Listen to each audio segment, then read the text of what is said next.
C'est en pleine préparation des festivités marquant le 65e anniversaire de l'indépendance de la République du Congo, singulièrement ici au siège du commandement de la sécurité civile, que nous lançons, fidèles téléspectateurs, ce 142e numéro de votre magazine.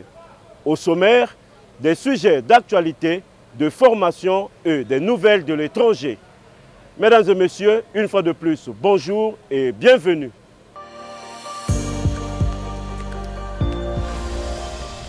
Le stade Michel Dornano a servi de cadre le mercredi 6 août 2025 à la cérémonie d'ouverture du tournoi de football organisé par le commandement des forces de police en collaboration avec le club Omnisport de Brazzaville au profit des jeunes des catégories U20 et U13. À cet effet, les services médicalisés du commandement territorial de la sécurité civile de Brazzaville ont été sollicités pour la couverture sanitaire du dit événement, patronné par le général de police de première classe, André Fils Obami Itou, commandant des forces de police, et le coup d'envoi donné par le ministre de l'Enseignement technique et professionnel, Ghislain Thierry Manguessa Ebomé. Albert Ngoto, reportage. Cette activité, qui a réuni pendant 5 jours au stade Michel Dornano 16 équipes réparties en 2 catégories, en l'occurrence les U20 et U13, a permis au commandement des forces de police, en collaboration avec le club Omnisport de Brazzaville, d'occuper utilement ces jeunes en cette période de vacances scolaires, souvent marquée par l'oisiveté et propice à certaines dérives, dont le ralliement aux bandes criminelles. Le thème choisi a été la lutte contre la délinquance juvénile. Dans son allocution de circonstance, le colonel-major de police, Hugues Ondongo, président du comité d'organisation du tournoi, s'est exprimé en ces termes. Avant toute chose, je tiens, au nom du commandement des forces de police, à exprimer au chef d'état-major général des forces armées congolaises notre profonde gratitude pour la mise à disposition des installations de ce magnifique complexe omnisport du Panthéon des sports militaires. Ce tournoi, le premier du genre, comme l'a si bien souligné le présentateur, n'est pas une simple compétition sportive. Il constitue avant tout un acte de foi en la jeunesse congolaise. Une main tendue, une alternative saine et structurante à la délinquance qui gangrène certains de nos grands centres urbains. En effet, nous faisons face dans plusieurs villes du pays à un phénomène préoccupant de délinquance en bandes organisées, souvent perpétré par les jeunes âgés de 10 à 25 ans. Si les mécanismes répressifs demeurent nécessaires à la garantie de la sécurité publique, il n'en demeure pas moins que la prévention, la sensibilisation doivent constituer le socle de notre stratégie. Ouvrir de nouvelles perspectives à notre jeunesse, tout en consolidant les liens de proximité police-population. À vous, chers jeunes, je vous encourage à donner le meilleur de vous-même, non seulement sur le terrain, mais également dans votre vie quotidienne. Soyez donc les fidèles interprètes de cet appel à la prise de conscience auprès de vos frères et amis. Au nom du commandant de force de police, je déclare officiellement ouvert le tournoi de football pour la sécurité et la lutte contre la délinquance juvénile. Je vous remercie.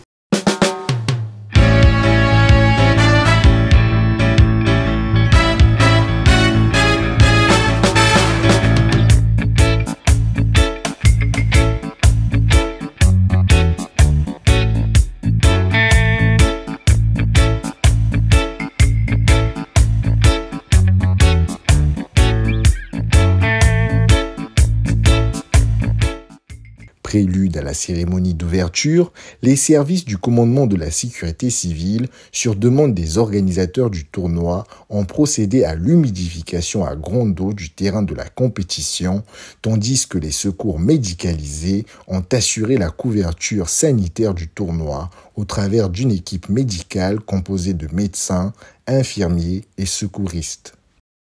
Notons somme toute que 43 personnes ont été prises en charge par l'équipe médicale de la sécurité civile. Débuté le mercredi 6 août, cet événement s'est achevé le dimanche 10 août 2025.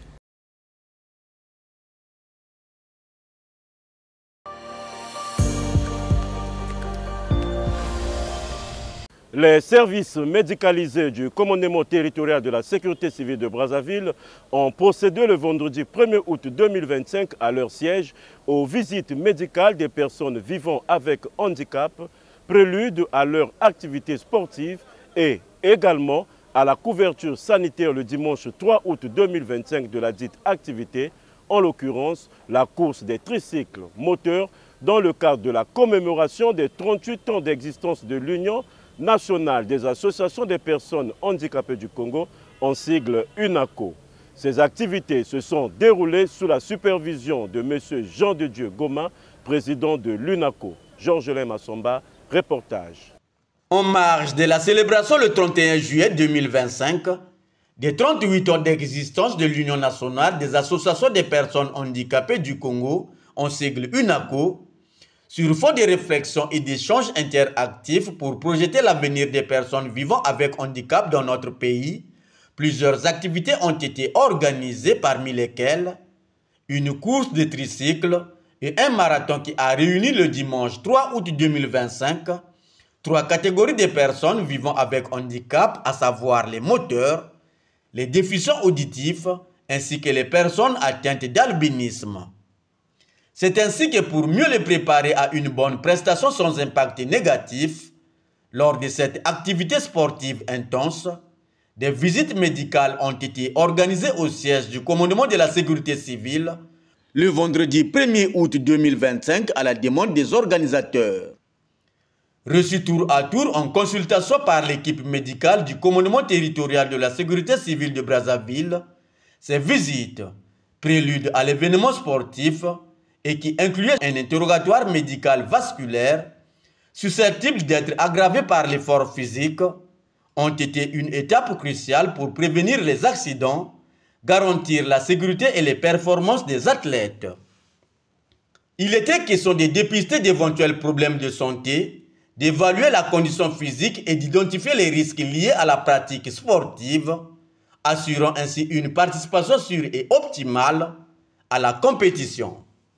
L'activité a suscité la descente sur le lieu de Jean de Dieu Goma, président de l'Union des associations des personnes handicapées du Congo, et du général de police de première classe Albert Ngoto, commandant de la sécurité civile, venu pour s'assurer de l'effectivité de cette opération.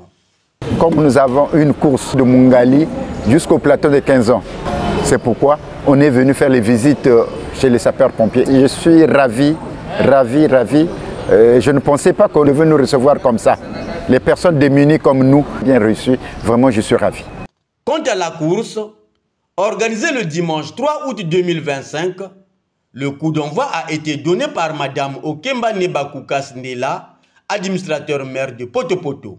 Partant du rond-point éponyme de cet arrondissement et couverte de bout en bout par le dispositif médical de la sécurité civile, composé de médecins, infirmiers et secouristes avec des ambulances destinées à la prise en charge des athlètes, elle a eu pour itinéraire l'avenue de la Paix, le rond-point Mungali, l'ex-cinéma ABC, le commissariat central de police de l'Amphoi, l'avenue des Trois Martyrs, la rue Mukukulu, pour enfin culminer au siège de l'UNACO, qui a servi de cadre à la remise des prix aux heureux gagnants lors d'une cérémonie agrémentée par le groupe musical l'UNACO Musica, composé des personnes vivant avec handicap.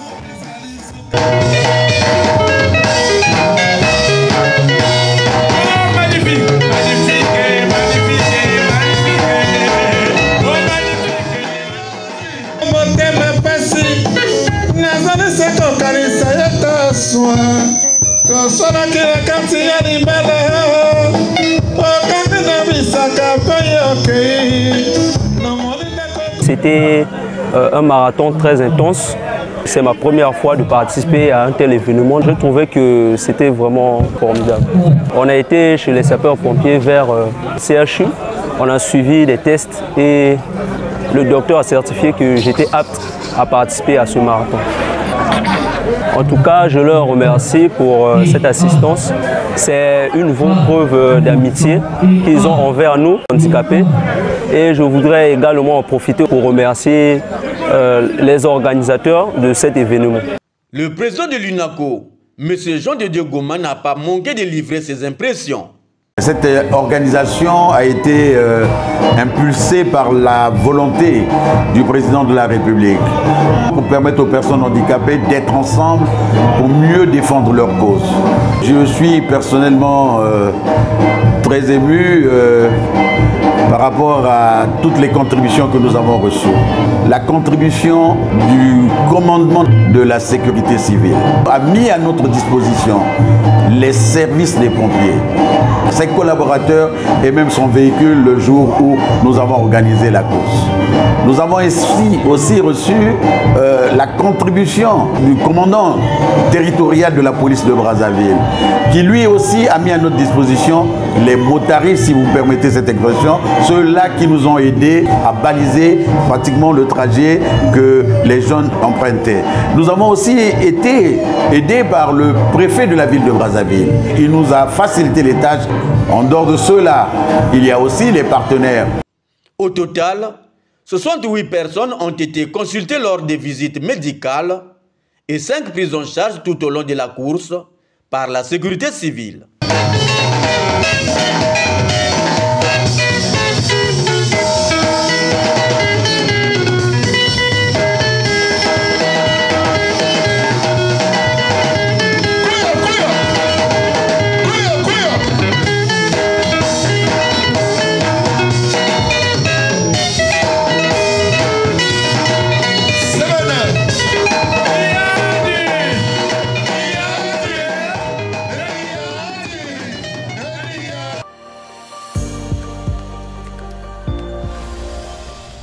Sollicité par le ministère de l'Industrie culturelle, touristique, artistique et des loisirs, le commandement de la sécurité civile a mobilisé une équipe pédagogique du mardi 5 au jeudi 7 juillet 2025 pour une formation sur la lutte contre l'incendie et le secourisme au profit des personnels du dit ministère. Cette formation qui s'est déroulée au siège de la manufacture d'art et d'artisanat congolais MAC à Bakongo, dans le 2e arrondissement de Brazzaville, a été placée sous l'autorité du directeur de cabinet du ministre de l'Industrie culturelle, touristique, artistique et des loisirs, M. Lys Pascal Moussoudi Nzengue. Daniela Gloire Gassele, reportage.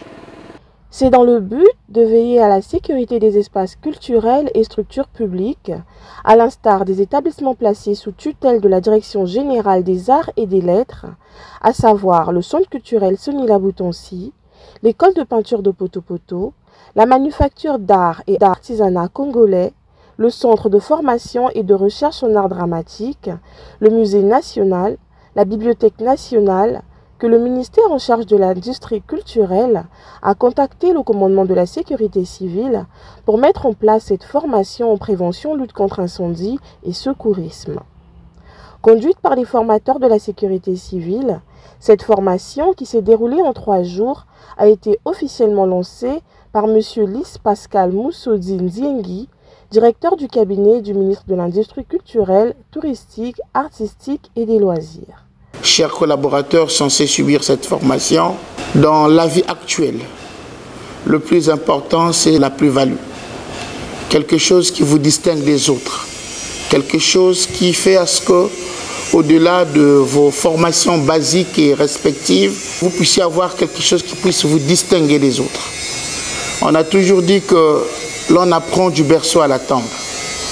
Ça veut dire que le devoir de chacun de nous, c'est de cumuler au quotidien autant de connaissances pour échafauder son profil et pour être différent et pour être meilleur. Je crois que l'initiative mérite d'être encensée. D'où l'intérêt pour moi aujourd'hui, sinon l'occasion, de saluer nos amis de la sécurité civile, mais aussi les cadres de la Direction générale des arts et des lettres qui ont pensé à cette initiative. Nous savons que les structures culturelles sont tellement sensibles parce qu'elles abritent une partie de notre mémoire. Elles abritent notre histoire. Elles abritent des œuvres d'art qui aujourd'hui constituent pour nous les stigmates, sinon les traces de notre parcours existentiel. D'où l'intérêt de les préserver, mais aussi et surtout de préserver ceux qui fréquentent ces milieux sensibles. Je crois que cette formation, au-dessus de ce que vous connaissez déjà, constituera ce que j'ai dit tout à l'heure, la plus-value. C'est sur ces mots que j'aimerais donc lancer cet atelier de formation sur la prévention des incendies. Je vous remercie. Dans le premier module qui s'articulait en prévention et lutte contre incendie, les participants ont reçu des enseignements de base sur le mécanisme physico-chimique du feu, les modes de propagation, les causes et les conséquences des incendies, les principaux agents extincteurs, les procédés d'extinction et bien d'autres qui leur permettront d'être capables d'utiliser les moyens d'extinction adéquats pour combattre un début d'incendie avant l'arrivée des secours spécialisés. Ils ont à cet effet eu le privilège de maîtriser une bouteille de gaz enflammée et manipuler l'extincteur sur le terrain, liant ainsi la théorie à la pratique. Nous sommes aperçus qu'il y a bien de choses que nous ignorons et qui sont très importantes pour la vie courante et au niveau de nos lieux de service. En l'occurrence, nous avons souvent tendance à laisser toujours brancher les appareils, alors qu'avec une certaine quantité de chaleur, lorsque ces appareils chauffent, peuvent créer un incendie. Il y a aussi les mesures qu'il faut toujours se doter, surtout dans les espaces culturels. Un incident peut arriver d'incendie ou un accident. Il faut bien que nous ayons des agents qui peuvent facilement venir au secours ou au sauvetage des victimes en attendant que les équipes sanitaires ne viennent. Et donc, aujourd'hui, le premier module était porté sur la prévention et lutte contre l'incendie. Nous avons commencé avec une présentation théorique de la part du formateur. Ensuite, nous sommes passés dans la partie pratique. Comment éteindre un feu et cette pratique s'est faite à partir d'une bouteille de gaz et qu'on a laissé échapper du gaz et on a mis le feu et justement un agent de veille qui a été formé pour cela devait passer éteindre le feu et tour à tour un certain nombre de participants passaient. Maintenant au-delà de cet exercice, il y a également un feu qu'on a laissé allumer, prenant une certaine ampleur de la flamme et à l'aide des extincteurs, il fallait maintenant éteindre ce feu. Le deuxième module, quant à lui, consacré au secourisme, a permis aux apprenants d'être capables de prodiguer les gestes élémentaires de survie face à une situation de détresse pouvant surgir dans leur milieu professionnel, de savoir identifier le danger, le contrôler, le supprimer si possible et en même temps intégrer la chaîne de secours par la mise en œuvre des procédures permettant l'engagement des services de secours d'urgence. L'extraction d'une victime en danger, les positions d'attente, la recherche et l'évaluation de fonctions vitales, le traitement des hémorragies, des plaies, ont été entre autres les connaissances mises à la disposition des participants. Acquis avec une attention particulière, ces enseignements ont suscité la réaction de la part des bénéficiaires. Cette formation a été un long moment d'apprentissage. J'ai appris comment faire face à une situation, comment recourir aux premiers soins. On nous a appris des techniques. Merci pour l'initiative parce qu'il est très important de connaître ces mesures-là et ça nous a permis tout au long de la formation d'acquérir des nouvelles connaissances que nous n'avons pas eues auparavant, qu'aujourd'hui nous avons su développer. Certes que la formation n'a pas été longue, nous n'avons pas eu le temps de tout assimiler, mais le peu de connaissances que nous avons eu à acquérir durant cette formation a été très utile et très enrichissant pour notre formation et surtout pour notre bien personnel. Nous disons merci à notre hiérarchie, notamment à Madame le ministre, qui nous a permis d'aller au bout de cette formation qui nous a permis que nous réalisions cette formation, étant entendu l'importance de celle-ci. Former nos collaborateurs fait partie des choses les plus importantes que nous puissions faire au sein de nos structures respectives. La sécurité civile est un maillon majeur dans notre vie au sein de nos entreprises, au sein de nos structures, partout où nous sommes. Et d'ailleurs, ce que l'on a appris tout au long de cette formation, les uns les autres vont le mettre en pratique dans leur foyer, dans leur famille. Au cours de la route, vous pouvez trouver quelqu'un qui est en difficulté, vous lui venez en aide. C'est cela le sens même qu'il faut donner à cette formation que viennent de suivre les collaborateurs de la Direction générale des arts et des lettres auxquels se sont joints quelques collaborateurs du cabinet de notre ministère. Et donc nous disons merci à toute l'équipe qui a fait le déplacement de la manufacture d'art et d'artisanat congolais pour donner cette formation à nos collaborateurs, à nos directeurs, à tout le monde qui s'est impliqué pour que celle-ci ait lieu. Au total, 86 personnes ont été formées, dont 39 en prévention lutte contre l'incendie et 47 en secourisme.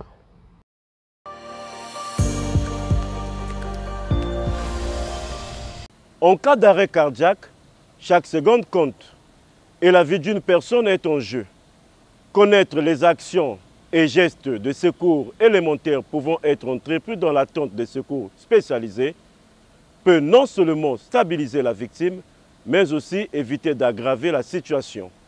En plus de la réanimation cardio-pulmonaire, massage cardiaque, le médecin lieutenant de police Priscille Ikofa nous éclaire sur le défibrillateur, un dispositif médical qui aide à la réanimation. Suivez. Toute personne peut être victime d'un arrêt cardio-respiratoire, communément appelé arrêt cardiaque. C'est quoi un arrêt cardio-respiratoire? On parle d'un arrêt cardio-respiratoire lorsqu'il y a absence de la respiration et de la circulation sanguine chez un individu, pouvant conduire à une perte de vie lorsqu'aucun geste de secours n'est réalisé. Face à une victime en arrêt cardio-respiratoire, il est essentiel de commencer une réanimation cardio-pulmonaire. Pour augmenter les chances de survie, nous utilisons un appareil qu'on appelle le défibrillateur qui nous permet de pouvoir analyser le rythme cardiaque et détecter une anomalie qu'on appelle la fibrillation ventriculaire, qui n'est autre qu'un fonctionnement anormal des fibres du cœur. Et cet appareil également nous propose un choc électrique. Il existe plusieurs types de défibrillateurs. Nous avons notamment le défibrillateur externe automatisé, qui est beaucoup plus utilisé par le grand public. Nous avons le défibrillateur externe semi-automatisé. Nous avons également le défibrillateur implantable. Et ce défibrillateur-là s'implante chirurgicalement dans un milieu hospitalier. Et nous avons le défibrillateur professionnel. Alors pour le grand public, nous avons dit qu'il s'agit du défibrillateur externe automatisé que j'ai ici à côté de moi. Il est composé des électrodes.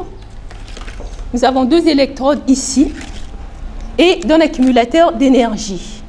Alors, face à la victime qui est en arrêt cardio-respiratoire, nous devons tout d'abord être rassurés que réellement cette victime est en arrêt cardio-respiratoire.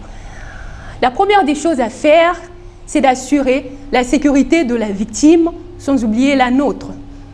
Alors, nous vérifions réellement si la victime respire en mettant notre joue pour sentir le souffle et voir les mouvements au niveau du thorax. Si réellement il n'y a pas de pouls également, nous confirmons que notre victime est en arrêt cardio-respiratoire. Il est essentiel donc d'appeler à l'aide, de pouvoir appeler les secours. Nous commençons avec nos massages cardiaques. Alors, si nous avons l'aide à côté de nous, nous lui donnons des instructions de pouvoir apporter notre défibrillateur. Nous allons l'allumer, nous appuyons sur le bouton. Il est généralement doté d'un guide vocal. Et ce guide vocal nous dira ce que nous allons faire au fur et à mesure. Il va nous dire de pouvoir placer les électrodes. Les électrodes sont placées suivant les indications inscrites sur chaque électrode. Donc nous ne plaçons pas les électrodes au hasard, nous les plaçons tel qu'indiqué. Nous avons ici cette électrode qui sera placée sur la partie supérieure de la poitrine à droite et l'autre sur la partie inférieure de la poitrine à gauche. Nous plaçons et nous continuons à suivre les instructions. Il va nous dire de pouvoir connecter les électrodes. Nous connectons nos électrodes. Du moment où nous connectons nos électrodes, nous devons veiller à ce que personne ne s'approche de la victime parce que le défibrillateur va commencer son analyse. Le guide vocal va nous le dire. Dès ce moment, nous nous écartons. Personne d'autre ne peut s'approcher de la victime. À la fin de son analyse, s'il détecte une fibrillation, il pourra nous dire de pouvoir déclencher un choc électrique s'il est semi-automatisé ou encore, il va lui-même plutôt déclencher le choc électrique s'il est automatisé. Une fois que cela est fait, on continue à suivre les instructions de notre défibrillateur. Il peut nous dire de continuer avec la réanimation cardio-pulmonaire ou les massages cardiaques. Nous n'avons pas le droit de débrancher le défibrillateur sans l'arrivée des secours. Rappelez-vous, dès que nous nous rendons compte du fait que nous avons une victime en arrêt cardio-respiratoire, nous devons alerter les secours. Alors, nous attendons jusqu'à l'arrivée des secours et c'est aux pompiers de pouvoir nous dire ce que nous allons faire par la suite. Ici est de signaler que le défibrillateur, c'est un appareil que nous devons normalement trouver dans des endroits publics comme les aéroports, comme les gares, les hôtels, les écoles et normalement dans des sociétés pour pouvoir faire face à un arrêt cardio-respiratoire le plus tôt possible avant l'arrivée des secours. Toute cette semaine, le département de l'Aude en France a retenu l'attention de l'opinion avec l'incendie de plus de 17 000 hectares de végétation en 24 heures, notamment les forêts et les plantations, avec des conséquences énormes et terrifiantes. Tenez, 15 communes ont été touchées, près de 40 habitations, autant de véhicules détruits, plus d'une dizaine de sapeurs-pompiers victimes des flammes pendant leur intervention, sur les 2000 engagés dans les opérations d'extinction de ce gigantesque incendie qualifié de plus gros depuis plus d'un demi-siècle. Suivez. L'incendie ne faiblit pas. Au lever du jour, une épaisse fumée noire envahit à nouveau le ciel. L'air est irrespirable, la végétation s'embrase. Des dizaines de reprises que ces pompiers doivent éteindre sans relâche avant qu'elle ne prenne de l'ampleur. Malgré les 2000 pompiers mobilisés, ils ne peuvent être partout. Ici, ces habitants tentent de protéger leur propriété. Le feu reprend de plus belle, attisé par le vent. Dans le ciel, depuis ce matin, les hélicoptères bombardiers d'eau et les canadaires peuvent enfin reprendre leur largage. Cette nuit, les pompiers au sol ont dû lutter seuls contre le brasier. Dans l'obscurité, ils arrosent en continu. Face à eux, un mur de flammes que rien ne semble pouvoir freiner. Ici, le feu gagne la route. Le sinistre est immense. Entre les communes de Ribotte et La Palme, l'incendie a parcouru une surface équivalente à la ville de Paris. Pour combattre les flammes, encore faut-il trouver de l'eau. Dans cette zone boisée, à l'écart des communes, les pompiers doivent se débrouiller. L'origine de l'incendie est-elle accidentelle ou criminelle? Pour l'instant, aucune piste n'est écartée. Supervision, commandement de la sécurité civile, prise de vue Georgelin Massomba, Sir Placide Mongo, montage Mardoché Mokemabeka. Fidèles téléspectateurs, ce rendez-vous du lien sécurité civile et population est terminé. Merci de nous avoir suivis chez vous. La suite au prochain numéro.